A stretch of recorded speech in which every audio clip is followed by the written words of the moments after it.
Assalamualaikum warahmatullahi wabarakatuh. Kami dari kelompok 3 mata kuliah pendidikan agama Islam akan membuat suatu video podcast yang berjudul Feminisme dan Disorientasi Seksual dalam Perspektif Islam. Di sini saya Muhammad Rafaruddin dan Diki Setiawan sebagai host dan teman-teman narasumber yaitu Erika Putri Jatmiko, Muhammad Adiasta Yazid, dan Muhammad Afal Bayaki sebagai narasumbernya. Mari kita sapa dulu orang-orangnya. Selamat sore, teman-teman. Halo. Selamat sore. Sore. Nah, siapkah kalian menjawab pertanyaan-pertanyaan kami? Insya Allah. Insya Allah. Sudah, mari kita masuk dalam pertanyaannya. Pertanyaan pertama. Kalau kita bicara soal perempuan nih, apa sih pandangan Mas Yazid atau Mas Noval soal perempuan?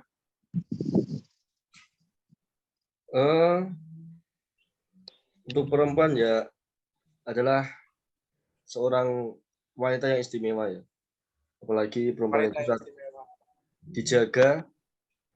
Di dalam Al-Quran pun banyak sekali ayat-ayat yang menjelaskan bahwa perempuan itu sangat istimewa dan dijaga. Jadi tidak bisa seenaknya perempuan dilecehkan ataupun dijelek-jelekan. Itu mungkin menurut saya. Perempuan istimewa. Mas Noval mau menambahkan? Ya, nggak jauh beda sama Mas Yazid sih. Jauh beda ya. Baiklah, kita ke pertanyaan kedua.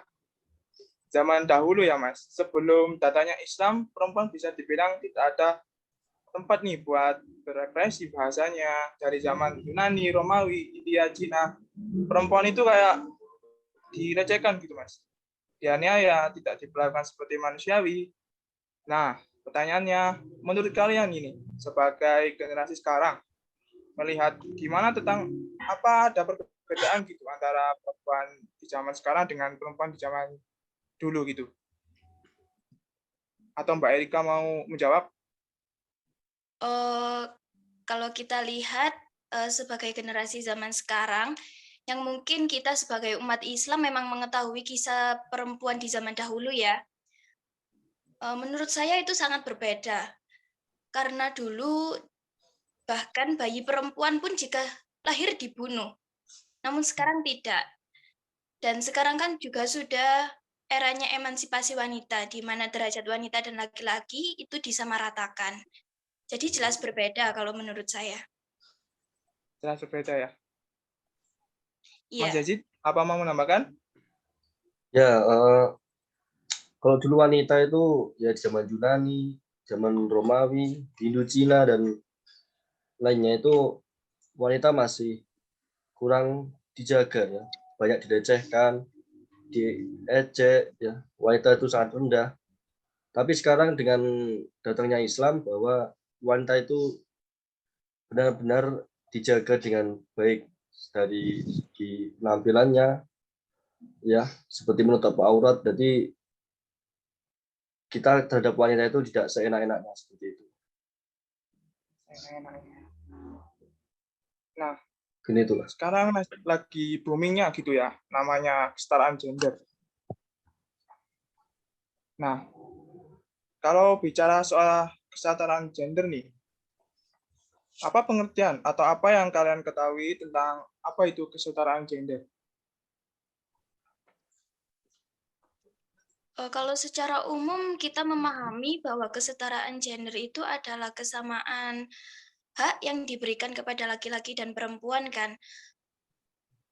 Ya, secara umumnya cukup singkat seperti itu. Mas Noval atau Mas Yazid mau menambahkan?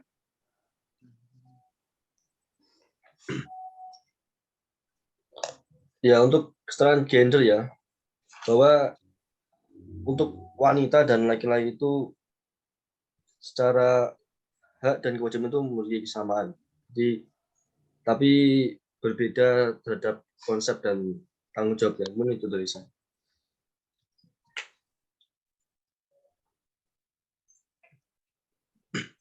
beda secara hak dan apa ya kepentingannya gitu ya Mas. Ya, kewajibannya.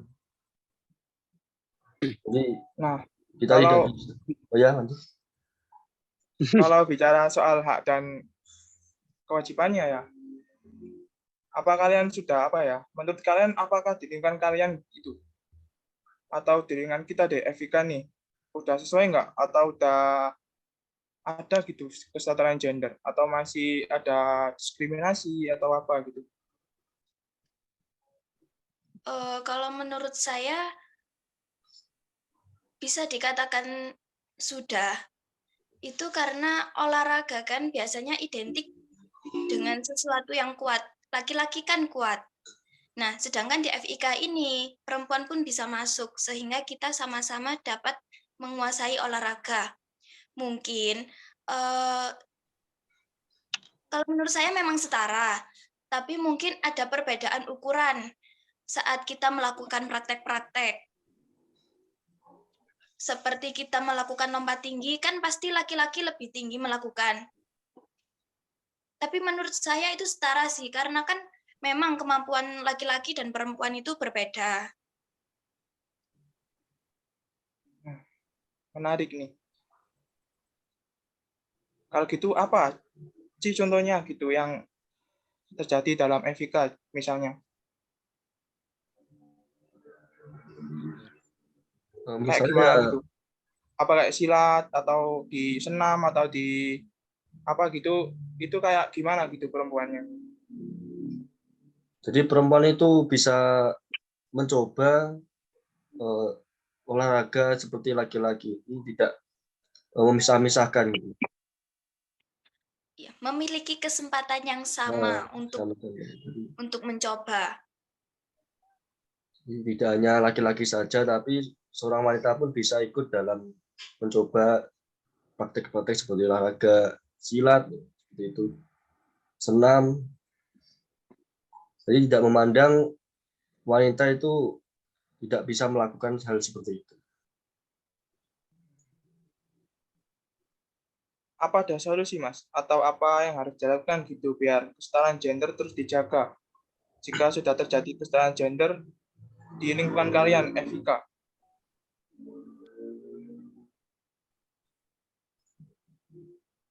Yang pasti ya tetap menerapkan ya.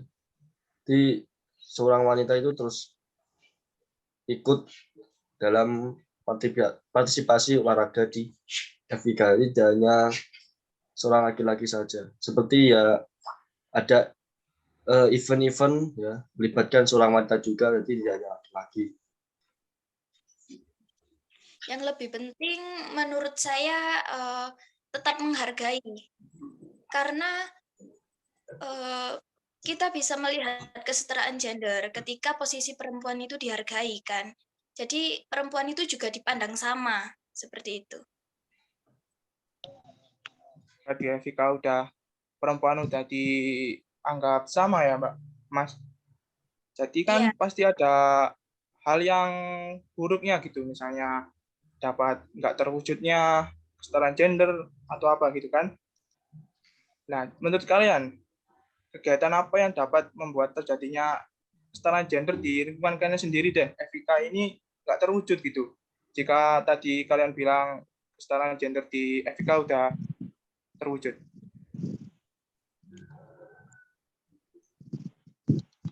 kalau menurut saya kesetaraan gender itu dapat tidak terwujud, dapat dihancurkan karena kadang biasanya kita yang perempuan melakukan praktek, tapi kadang itu usahanya tidak dihargai, malah diolok-olok, malah diejek. Padahal kita bisa melakukan hal yang sama. Nah, seperti itu yang menurut saya dapat merusak. Ya benar. Gimana Mas? Jadi mungkin wanita juga bisa melakukan, cuma dalam tingkat yang berbeda, mungkin seperti itu. Ya, maka dari itu untuk selalu mewujudkan saling menghargai itu sangat penting sih menurut saya. Nah, jika tadi kesetaraan gender dalam pandangan Islam nih, kata Mas Yazid kan perempuan itu udah setara ya, udah diistimewakan, udah banyak disebut dalam Al-Quran ya Mas Yazid. Ya, Saya menemukan gitu sesuatu hal yang jadi pertanyaan. Kenapa gitu Mas? Kalau perempuan dan laki-laki itu setara gitu, kenapa imam sholat itu masih laki-laki gitu Mas? Nggak boleh perempuan. oke. Soal tentang imam ya, kenapa kok memang wanita itu setara dalam gendernya, tapi tetap dalam peraturan-peraturan. Misal dalam Islam, seorang imam sholat ya itu harus laki-laki. Jadi memang dalam segi prinsip-prinsipnya itu berbeda. Apalagi itu sudah aturan-aturan dalam agama. Seperti itu. Ya, izin menambahkan juga, sebenarnya perempuan juga bisa menjadi imam. Namun, jika di suatu tempat tersebut itu benar-benar tidak ada laki-laki, ataupun jika di tempat tersebut ada laki-laki dan perempuan, hanya 2 orang, namun mereka bukan muhrim, bukan mahramnya, itu tidak bisa sholat berjamaah, bahkan diharuskan sholat sendiri-sendiri. Seperti itu, Mas. Oke. Jadi, jika masih ada laki-laki, memang diwajibkan yang mengimami itu laki-laki. Kita ambil contoh lain, bukan hanya imam. Seharusnya ketika berjalan, laki-laki itu harus di depan perempuan. Ini suatu pengetahuan yang saya temukan ya. Laki-laki itu seharusnya berjalan di depan perempuan. Meskipun banyak yang menyimpulkan laki-laki itu harusnya di belakang untuk menjaga perempuan. Namun hal itu salah. Karena jika laki-laki di belakang, laki-laki dapat melihat lekuk tubuh seorang perempuan. Dan itu menjadikan dosa.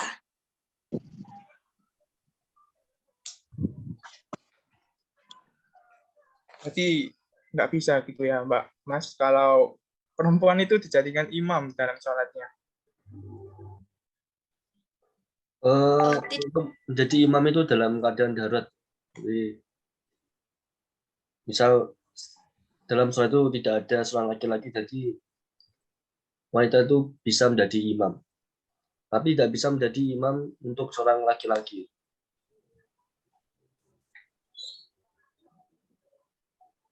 Berarti itu jika kita bicara kesetaraan gender ya, berarti itu tidak semuanya gitu hal atau kewajiban itu disamakan gitu kan. Berarti kesetaraan gender juga harus melihat hak dan kewajibannya kan. Ya, jadi dalam Islam itu berbeda pada prinsip-prinsip. Mungkin seperti itu. Dan kita lanjut ke pertanyaan berikutnya. Menurut kalian nih, apa setiap perempuan berhak mendapatkan kesetaraan gender seperti laki-laki? Jika kalian bicarakan kalau laki-laki ya itu bisanya menjadi imam, kalau perempuan tidak bisa jadi imam.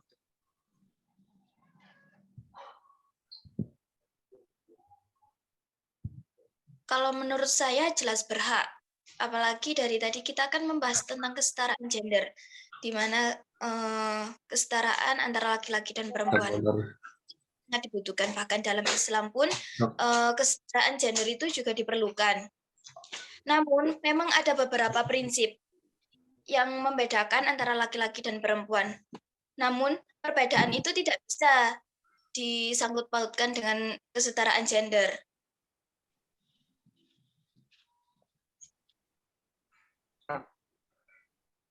Nah, tadi kan kalian bilang laki-laki dan perempuan juga punya hak. Memang berbeda kan? Nah, sebutkan gitu, apa hak yang ada dari laki-laki dan apa hak yang ada di perempuan dalam perspektif Islam.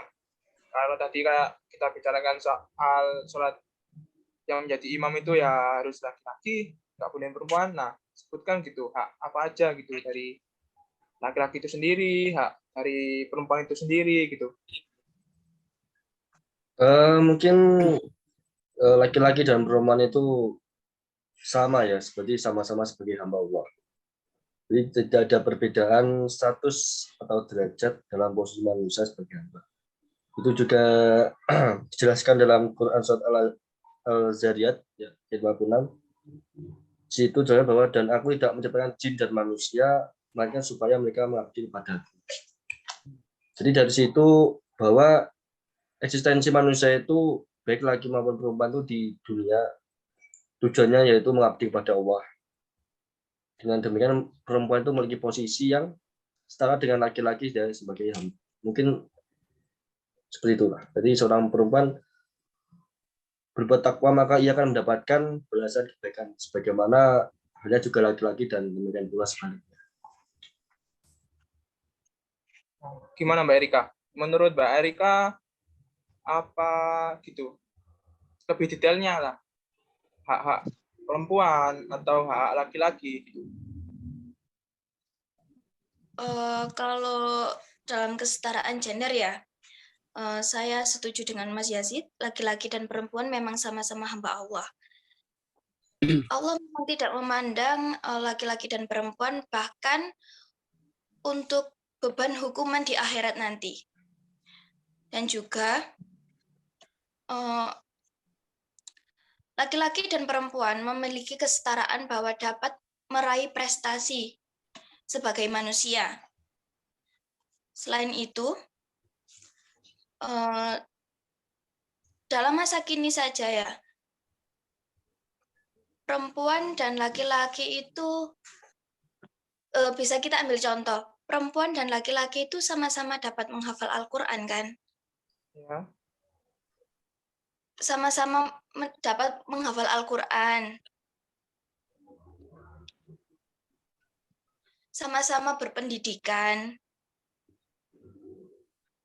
Dan juga sama-sama beribadah.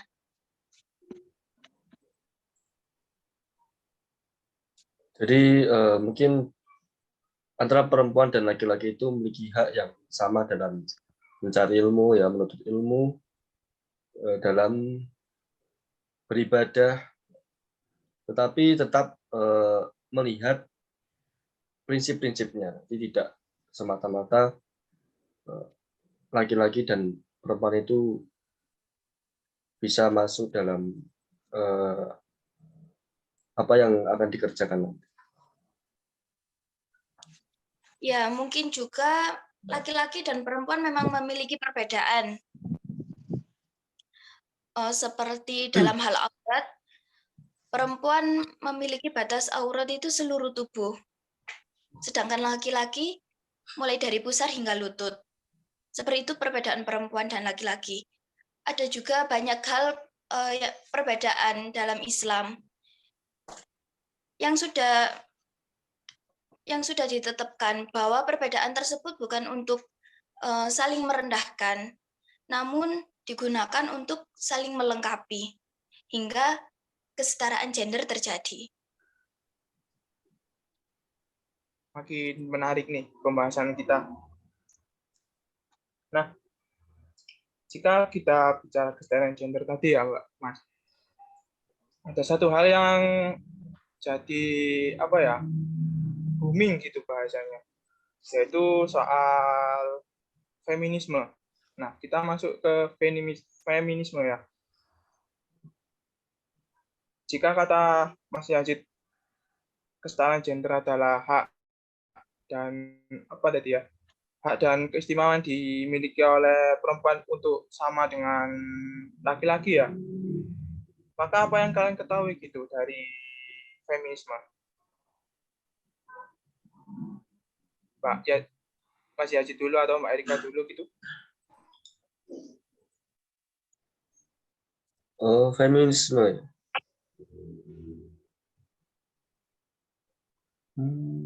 Mungkin Mbak Erika. Mari Mbak Erika dulu, atau Mas Noval.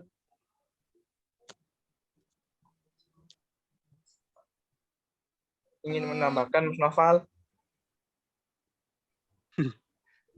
Feminisme itu adalah sebuah gerakan ya, atau ya gerakan, yaitu adanya ketidakadilan di masyarakat maupun di keluarga, antara lain dalam bentuk penindasan dan pemerasan terhadap perempuan, dan memaknai gender bukan sebagai sifat kodrati, melainkan sebagai hasil proses sosialisasi, dan juga memperjuangkan persamaan hak antara laki-laki dan perempuan.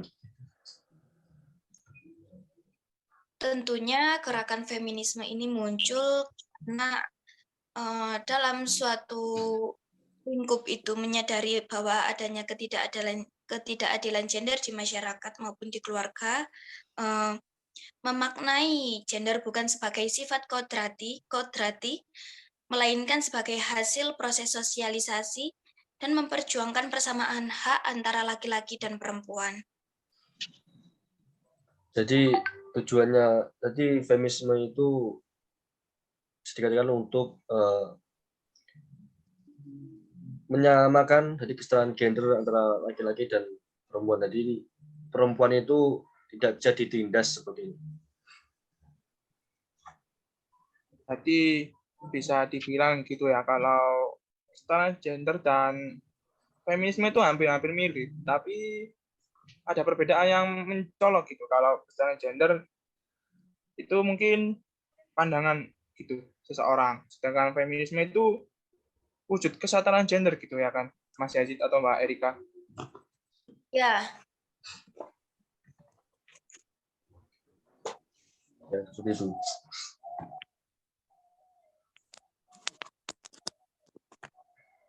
Baik, kita ke pertanyaan selanjutnya. Apakah feminisme ini merupakan salah satu ranah personal gitu, pribadi, atau bisa dibilang feminisme ini ranah politik gitu? Maksudnya itu kayak apa feminisme ini diwujudkan gitu karena ada unsur politiknya dari orang-orang Barat misalnya?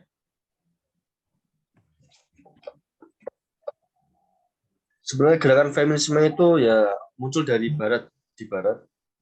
Jadi tidak dapat dipungkiri merupakan respon dan reaksi terhadap situasi dan kondisi yang ada di kehidupan di masa di sana.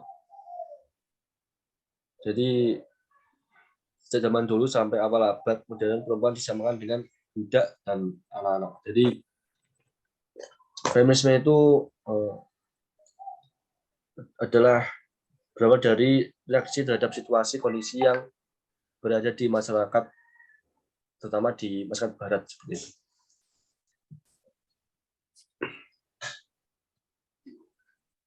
Mungkin itu pendapat saya. Pendapatnya Mbak Erika gimana? Atau Mas Noval itu yang dari tadi belum menjawab, bisa menjawab? Bentar, Mas.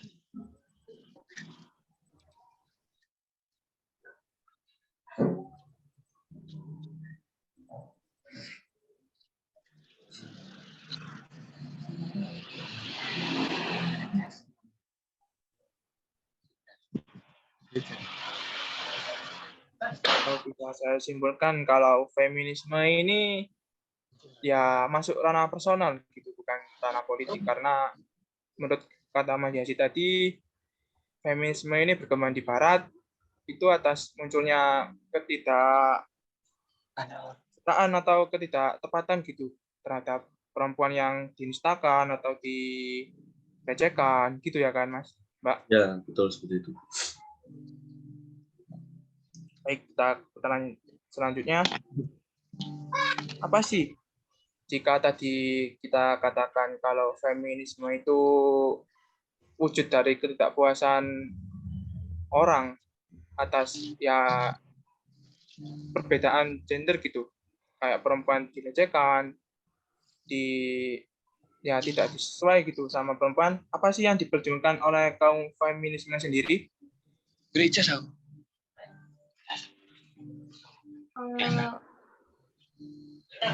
Berjuang sama aja.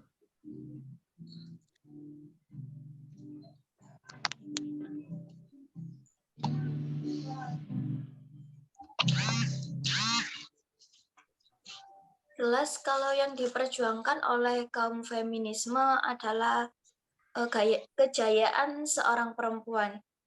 Karena kan gerakan feminisme ini muncul karena adanya penindasan terhadap perempuan, sehingga perempuan-perempuan itu memerangi dan menjadikan gerakan ini menjadi wujud bahwa perempuan itu tidak harusnya diperlakukan seperti itu.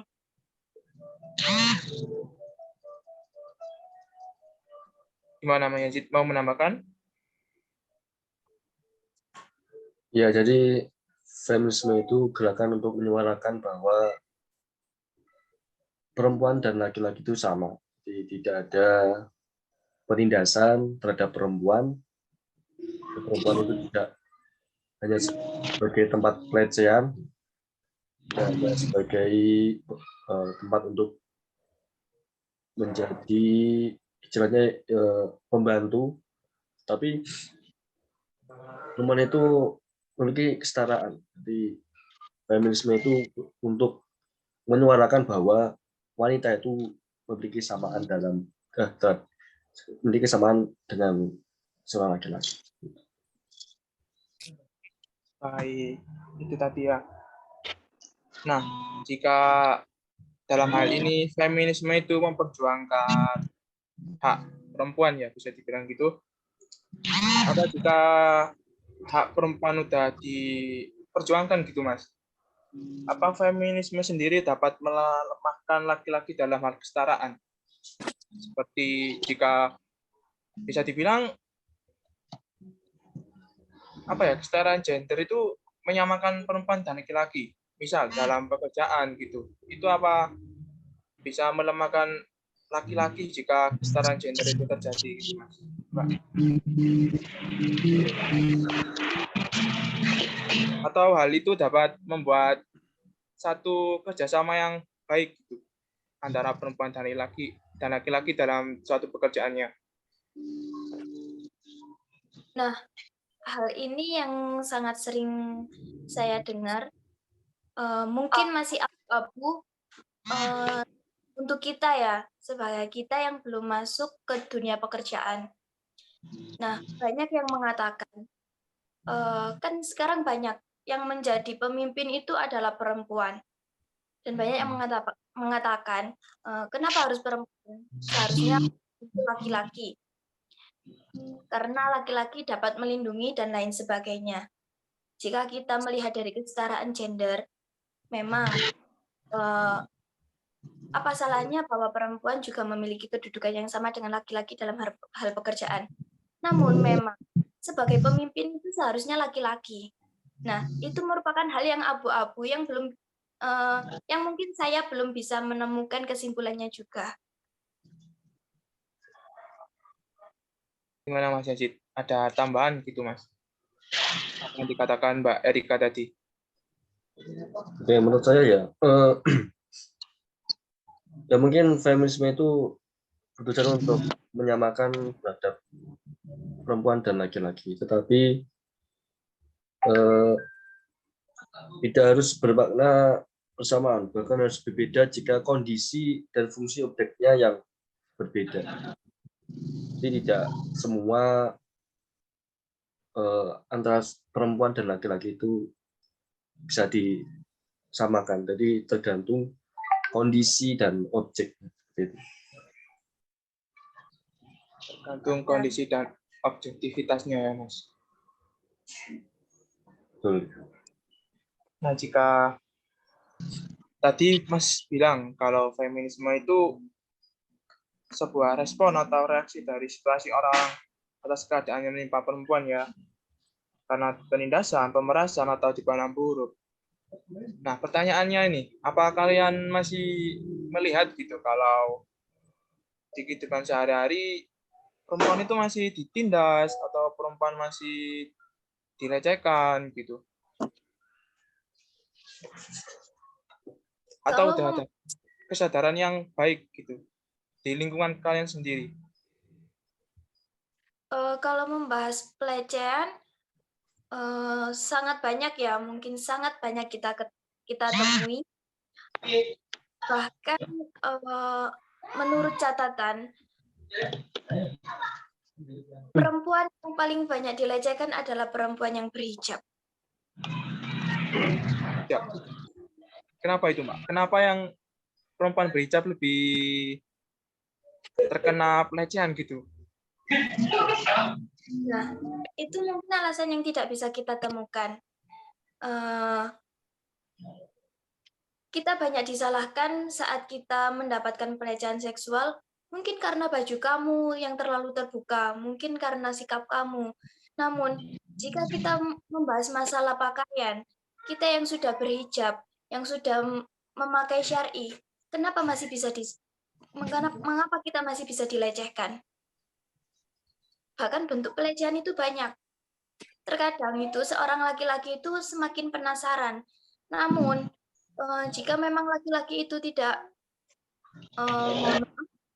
memahami agama, mungkin mereka sering mengucapkan godaan secara verbal, pelecehan secara verbal dengan menggoda wanita-wanita yang sudah berhijab, yang sudah syar'i. Lebih banyak pelecehan verbal sih kalau menurut saya.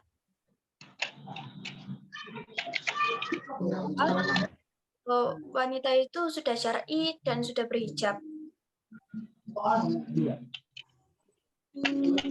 Nah, Mas Yazid, jika dikatakan Mbak Erika tadi kalau perempuan itu yang lebih pakai hijab yang lebih kena pelecehan gitu, Mas Yazid. Nah, pandangan Mas Yazid gitu, kok bisa gitu?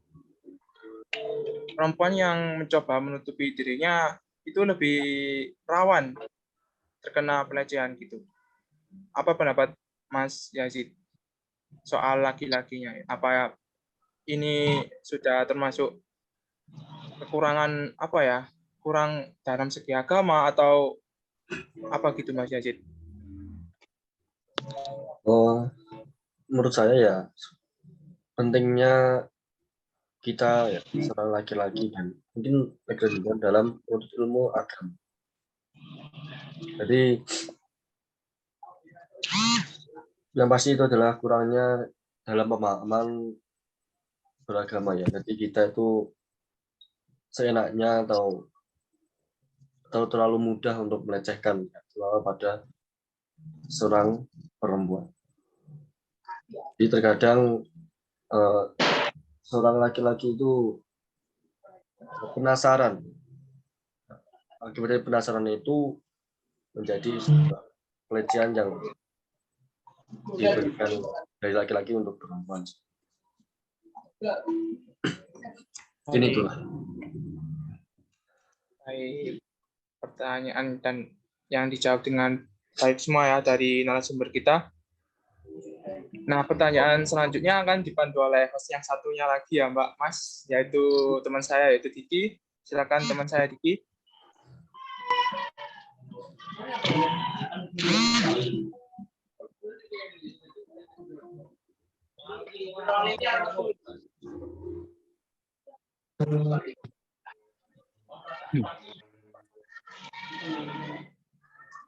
Oke.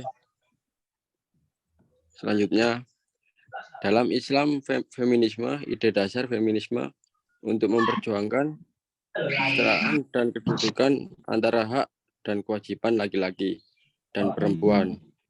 Tidak dibenarkan karena Islam tidak memberi hak yang identik antara perempuan dan laki-laki.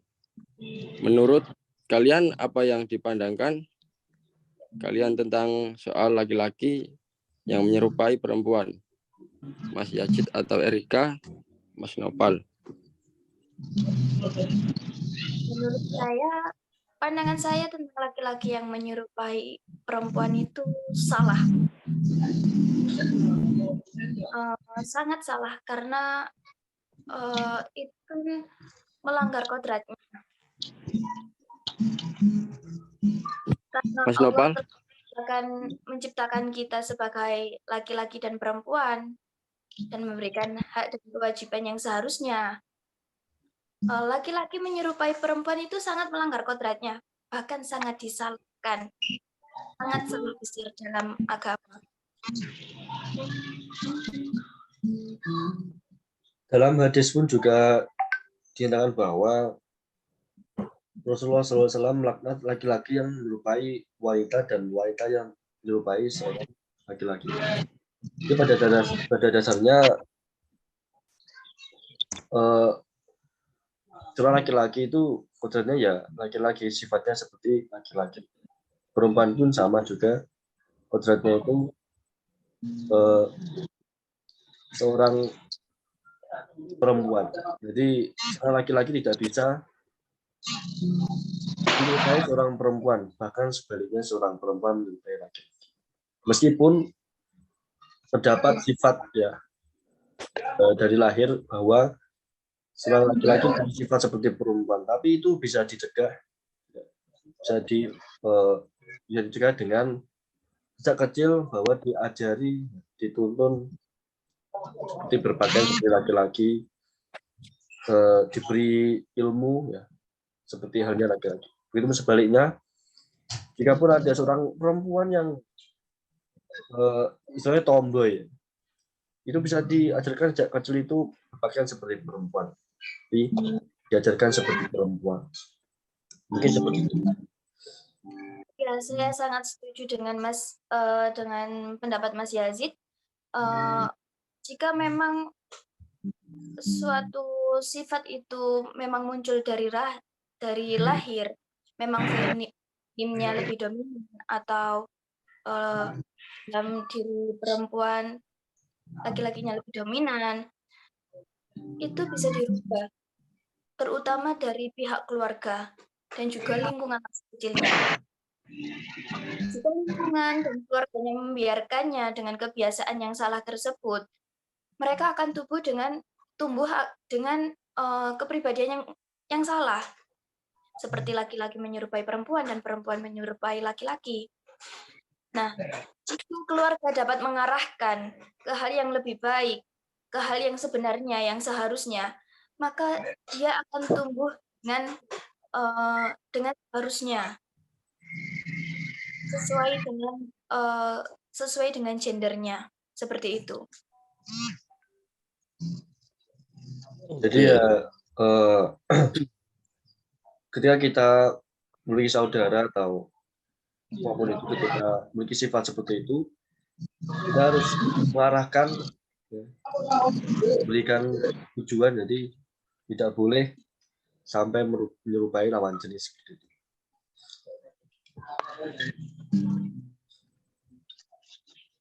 tambahan dari Mas Nopal. Ya, izin menambahkan, pada dasarnya setiap manusia diciptakan oleh Allah Subhanahu wa taala dalam bentuk yang sebaik-baiknya. Maknanya bagaimana kondisi manusia yang diciptakan oleh Allah Subhanahu wa taala adalah bentuk yang paling sempurna dan sangat tidak elok untuk diubah-ubah. Kayak hakikatnya udah jadi cowok, jadi cewek. Udah itu saja. Oke. Pertanyaan selanjutnya ya. Menurut kalian apa dipandang kalian tentang soal perempuan yang menyerupai laki-laki? Gimana Mas Yazid? Dalam perempuan menyerupai laki-laki, ya itu seperti yang saya jelaskan tadi, bahwa kita itu ketika perempuan tetap dari seorang perempuan. Jika memang dari lahir seperti laki-laki, jadi dituntun, ya. Sejak kecil itu dituntun, diarahkan, tidak boleh menyerupai seorang laki-laki. Apalagi sangat berbahaya bahwa seorang perempuan menyerupai laki-laki, karena akibatnya perempuan nanti akan lebih condong berteman lebih banyak itu terhadap laki-laki. Padahal dalam Islam tidak boleh berkumpul, apalagi dalam hal-hal yang kurang bermanfaat. Kita tahu bahwa banyak di luar sana perempuan yang menyerupai laki-laki itu sering berkumpul dengan seorang laki-laki, bahkan dengan kegiatan yang kurang bermanfaat, banyak mudarat, seperti kumpul-kumpul yang tidak jelas. Maka dari itu sejak kecil harus diarahkan, tidak boleh seorang perempuan itu sampai memiliki sifat seperti laki-laki, harus diarahkan seperti itu. Apalagi hal dalam berpakaian, kita tahu bahwa pakaian seorang laki-laki itu berbeda dengan perempuan, auratnya maksudnya, aurat laki-laki dan perempuan itu berbeda. Aurat semua perempuan itu dalam tubuhnya itu aurat kecuali wajah dan telapak tangan. Maka dari itu ketika perempuan seperti laki-laki, nanti jatuhnya dalam penampilan pun juga seperti laki-laki, pakai kaos mungkin dan celana jeans, mungkin seperti itu. Bahkan padahal itu tidak boleh. Mungkin seperti itulah. Itu ya. Nah, kalau tadi dibicarakan kalau apa ya, laki-laki itu ya harus menyerupai laki-laki dan perempuan juga harus menyerupai perempuan gitu kan. Ada satu hal yang menjadi pertanyaan lagi gitu soal LGBT, Mas dan Mbak, yang lagi ramai kan. Menurut kalian LGBT itu bisa terjadi karena apa? Atau menurut kata Mas Yazid tadi salah asuh atau ya gitu?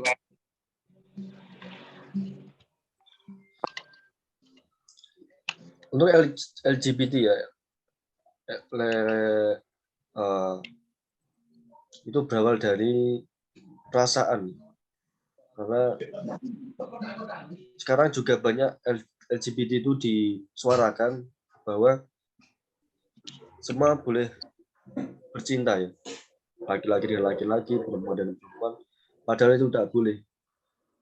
Seharusnya tetap dengan lawan jenis seperti itu.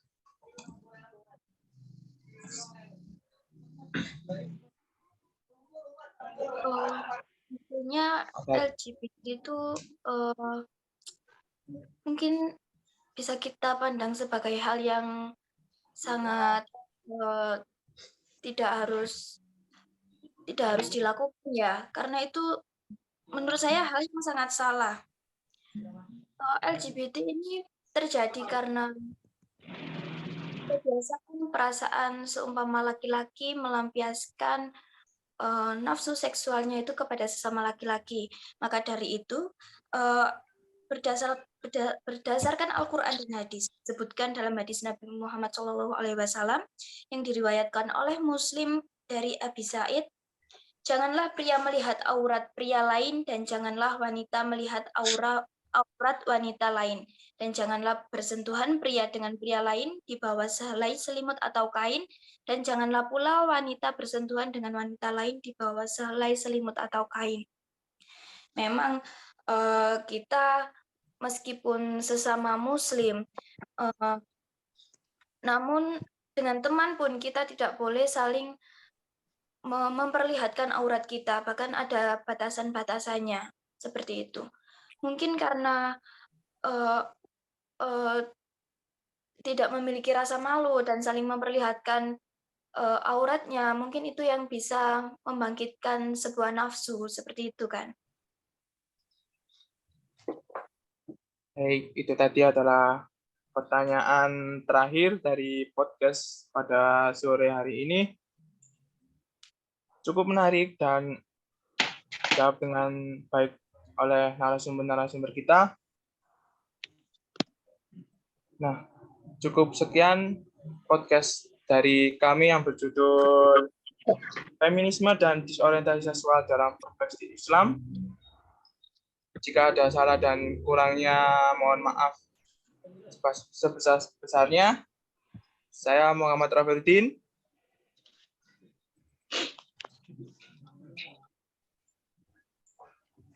Saya Erika. Saya Matias Yasin.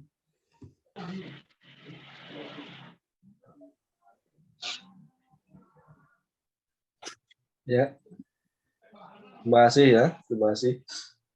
Terima kasih dan assalamualaikum. Waalaikumsalam.